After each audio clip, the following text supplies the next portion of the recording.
got my big break.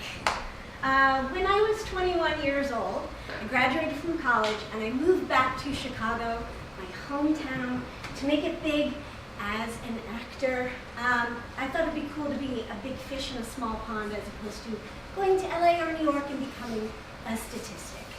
So,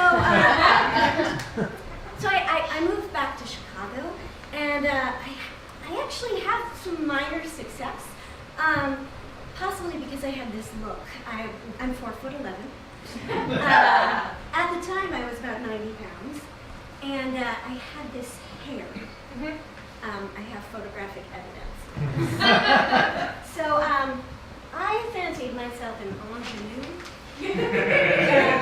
And at the time, Meg Ryan was a big deal. So I would go to the hair salon and request this haircut, which is Meg Ryan from Addicted to Love. And I'd like to show you. And this is what I got. Not bad, right?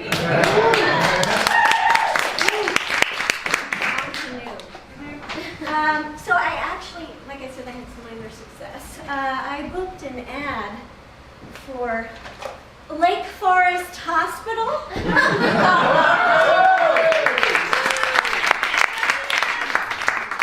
Can you imagine a better place to have a baby? She's having a baby, and we're really happy, and I'm drinking coffee in a sweater.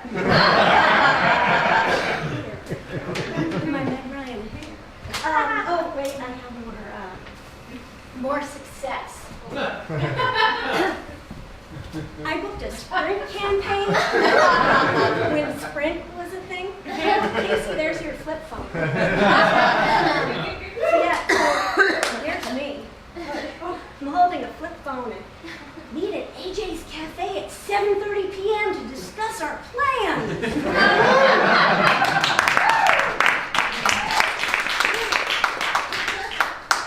It was the hair. And then I had a billboard, an actual billboard, just my face. It was for a radio station called 94.7 The Zone, and it was placed in a giant intersection outside of Wrigley Field, where the Cubs play, across from an L stop where hundreds of people every day would get off and see my face. The only problem was it was a photograph of me getting out of a taxi cab, and the way that the photographer got the angle of my face, my eyes were crossed.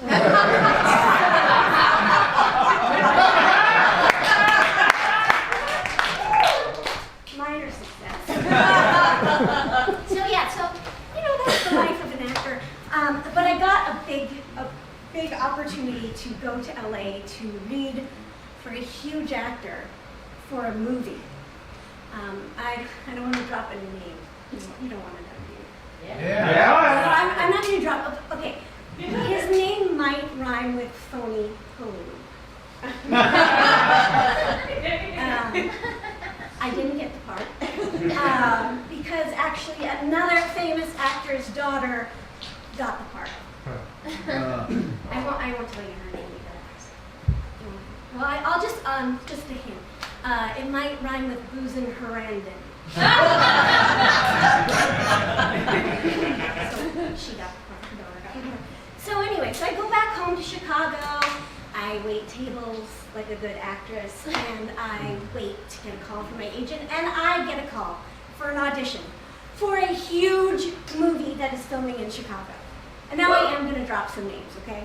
It was being produced by DreamWorks. It was being directed by Sam Mendes, who had just come off of his fame with American Beauty, and it starred Tom Hanks, Jude Law, Daniel Craig, Jennifer Jason Leigh. Did I say Tom Hanks? Tom Hanks. That's pretty big, right? So the only thing my agent told me to do to prepare for this audition was to look Irish and sad.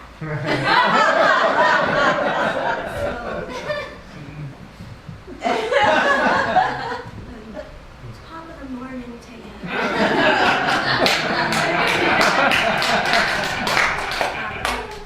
I didn't get it because I didn't look Irish enough, but I nailed the sad part. So anyway, so again, I go back to waiting tables. And a few weeks later, I get another call from my agent who says, hey, remember that DreamWorks picture? Well, yeah, of course. Hey, would you be willing to change your hair? My Meg Ryan cut? I'm like, well, yeah. I mean, if I'm going to be in this movie, sure, yeah, totally. Next day, I have a 4 a.m. call time. I drive out to the border of Chicago and Indiana to get into a makeup trailer to have my hair changed so I can be in this movie. The first thing they do is they set me in this chair and they cut off my Meg Ryan cut. Wow. I know, right? And not just any cut, but a Harry Potter cut. And so I'm staring in the mirror and thinking, okay, maybe it's Irish. And then they proceed to dye my hair black. But it's not just black, it's like shoe polish black. It's so black it's almost blue. Okay, well, maybe Irish. And then they put me in this tiny wool pea coat and button it up, and it's so small that it flattens my boobs, and I can't lift my arms, my shoulders are so tight. What my agent had neglected to tell me was that I booked the job as a photo double and stand-in for an 8-year-old boy.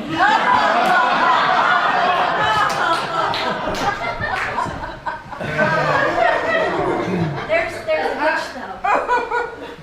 I was 4 inches too tall. I've never been too tall for anything in my life. But I was too tall.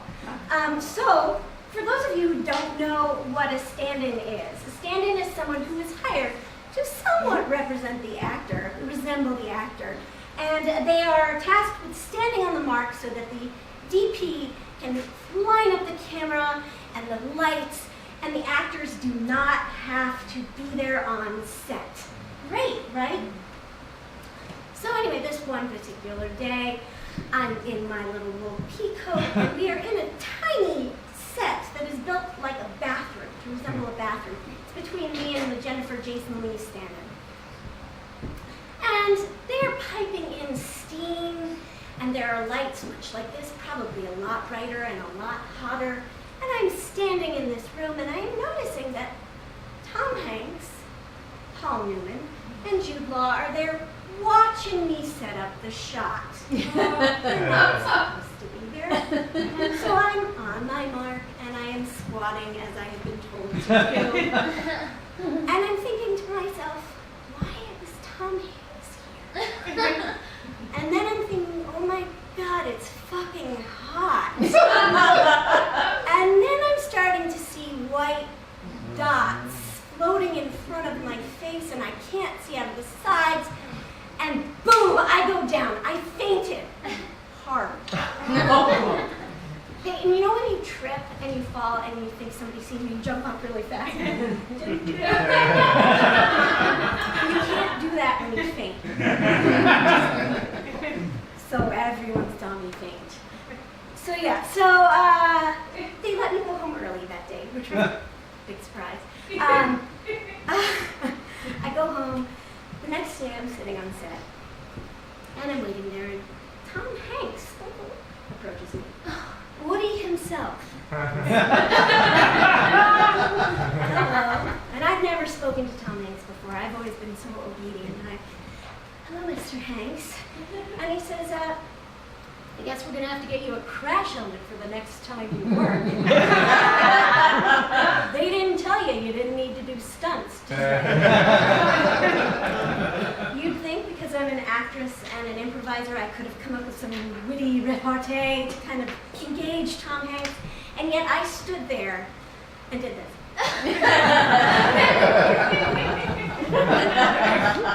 Yeah. They wound up letting me go. It turns out that I wasn't right for the part. I was too tall, I had boobs, and I tended to faint when I got hot. I didn't even get a credit in the movie, but if you squint really, really hard, there's a scene where there's a Model A Ford driving through a CGI'd scene of 1930 Chicago, and you'll see in the back of their car the back of my head. That's me. So yeah, it turns out that it wasn't my big break after all. It was my big fall.